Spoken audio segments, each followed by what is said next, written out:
Bienvenue dans Mémoire vive, la série podcast de la ville d'Argenteuil, consacrée à ses aînés et à leurs précieux souvenirs. Le 5 février 1923, en Italie, du côté de Parme, là où l'on fait le parmesan comme elle dit, c'est ce jour précis, toujours clairement ancré dans sa mémoire, que Gabi, 99 ans, voit le jour. Dans un an, elle aura l'honneur de rentrer dans le cercle fermé et prestigieux des centenaires. Et ce n'est pas ça qui l'effraie, elle, la mère de 2 enfants et grand-mère de 3 petites filles. Car Gabi, du caractère, elle en a. C'est peut-être ça, son secret. Ou bien alors ses pâtes, ou sa polenta, qui sait. Nous l'avons rencontrée à la résidence Ambroise Croizat, à l'entrée de la ville d'Argenteuil. Résumer tous nos échanges en une seule fois serait impossible, alors voici un premier épisode, un premier rendez-vous. On m'a baptisée, j'ai pas baptisé, j'étais chez ma tante. C'est ma tante qui voulait me garder à Paris. Et elle aimait pas qu'on m'appelle Gabrielle. Alors elle a commencé à me dire, on va t'appeler Gabi. J'ai boudé pendant je sais pas combien de temps parce que je voulais pas qu'elle m'appelle Gabi. Puis après, voilà, ça a été Gabi. Hein. On m'appelait Gabrielle, hein, on m'appelait pas Gabi. D'abord, on était d'origine italienne en plus. Hein. Alors, on n'appelait pas Gabi, on appelait Gabrielle là, en italien. Quand je suis venue, je suis pas venue à Argenteuil directement, on a atterri à Sannois. C'était drôle, hein. C'est pour ça que mes frères, quand ils sortaient de l'école, ils m'avaient oublié.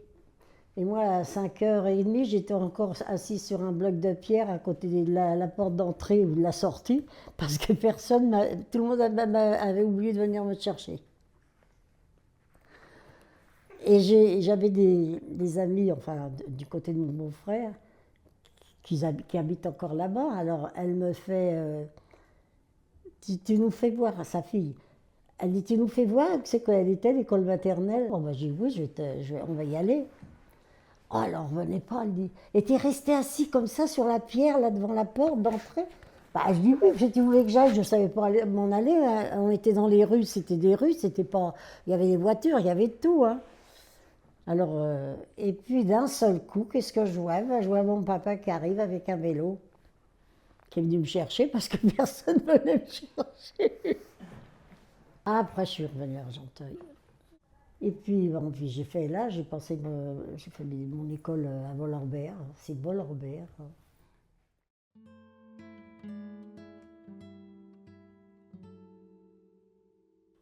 Gabi nous parle de son mari, un jeune homme parmi tant d'autres, parti faire son service militaire au début de la Seconde Guerre mondiale. On était amis avec mes frères avaient des amis, des copains, et ils jouaient tous au foot. Et ils ont toujours pas mis le foot, tout ça, ça a toujours bien marché. Et à l'époque, quand vous étiez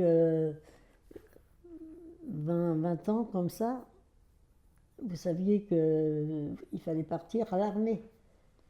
On faisait le service militaire. Et il est parti comme ça parce que lui était français, tandis que mes frères étaient italiens. Alors, il me dit, tu sais, il dit, je sais pas comment je vais faire parce que je vais à cet endroit.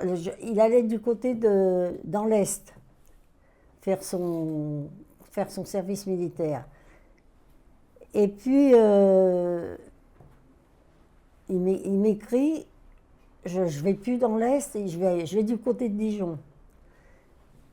Il dit, tu pourras peut-être venir me voir de temps en temps, parce que c'est quand même... je l'ai revu 5 ans après. Et j'ai attendu.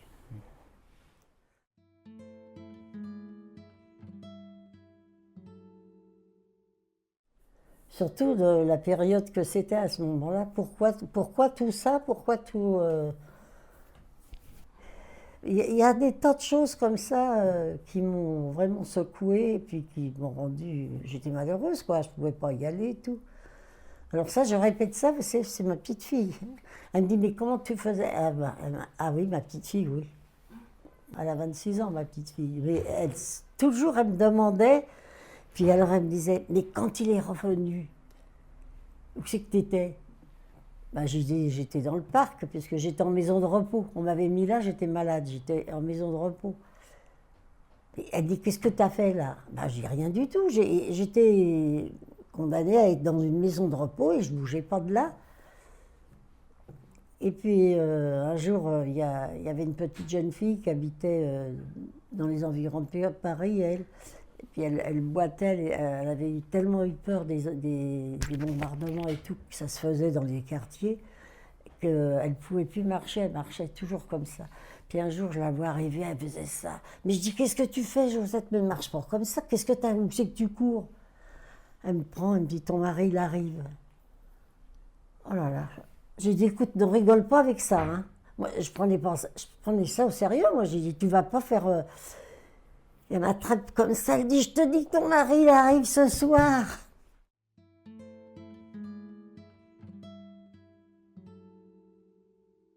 Et puis, un jour, une bonne nouvelle lui parvient. Et elle avait vu l'infirmière, elle lui a demandé, vous n'avez pas vu Gabi? Alors elle dit, bah, je sais qu'elle est sortie, elle est dehors, elle est en train de parler avec des dames là-bas. Alors elle dit, vous ne voulez pas y aller pour lui dire qu'on a quelque chose vraiment à lui dire? Alors elle lui dit, c'est pas grave. Elle dit, non, non, non, c'est pas grave, non, non, au contraire, allez-y. Elle dit, allez la voir et dites-lui qu'elle vienne me voir à l'infirmerie, quoi. Et puis quand je suis arrivée devant elle, elle fait, ton mari, il arrive ce soir. Oh là là, j'ai cru tomber dans les pommes. Hein. J'ai dit, vous êtes sûr, c'est lui? Elle me dit, mais oui. J'étais dans l'Anjou, dans la maison de repos. Alors, il avait fait la moitié du chemin à pied, parce qu'il n'y avait pas de transport. Et puis, quand il est arrivé là-bas, bah, il n'avait même plus de godasse aux pieds. Il n'y avait plus rien.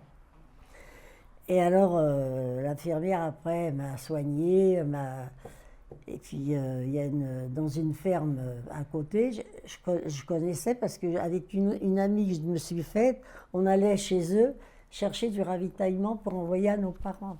On allait chercher un bout de lard, on allait chercher... puis on l'expédiait, mais j'envoyais tout ça à mes parents, à ma mère, quand même, ça leur faisait quelque chose à manger, quoi. Alors l'infirmière elle me fait, vous savez, il va arriver dans pas longtemps, votre mari. Alors j'ai dit, mais c'est pas possible, comment il va faire? J'ai dit, s'il n'a pas de chaussures, il n'a rien. Mais vous inquiétez pas, il dit, il va bien trouver quelque chose pour venir. Hein. C'est vrai qu'il a fait beaucoup de marches à pied. Quand il est arrivé, il avait vraiment les pieds... Et puis le soir, eh ben, on a été manger dans la ferme où on allait chercher le ravitaillement. Elle avait dit, si, venez ici, madame, venez ici avec votre mari, vous mangez ici. Et elle dit, Alors ils avaient un lit, un alcôve qu'on appelle.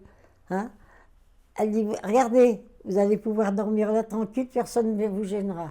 Et puis c'est comme ça que mon mari est revenu et qu'on est reparti sur Argenteuil. Je suis revenue, j'avais une chambre chez mes parents parce que j'étais toute seule à ce moment-là. Et puis je suis revenue chez mes parents. Rue des Lauriers. Et c'était au Coteau. Près des Coteaux, c'était. Oh là là, vous savez, c'est des moments... on est content et en même temps, vous êtes... je croyais que je disais, je ne vais plus arriver à respirer. Puis non, après, bah, je suis revenue... Alors après, on a quand même pris le train, parce que là, on nous a accompagnés quand même à la gare, là-bas. Et puis on a pris le train pour venir sur Argenteuil, quoi.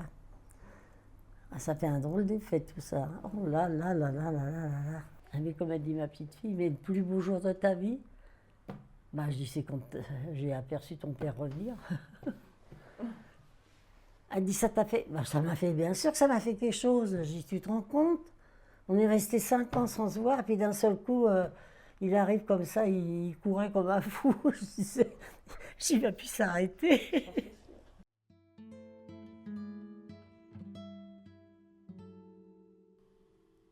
La suite des souvenirs de Gabi au prochain épisode.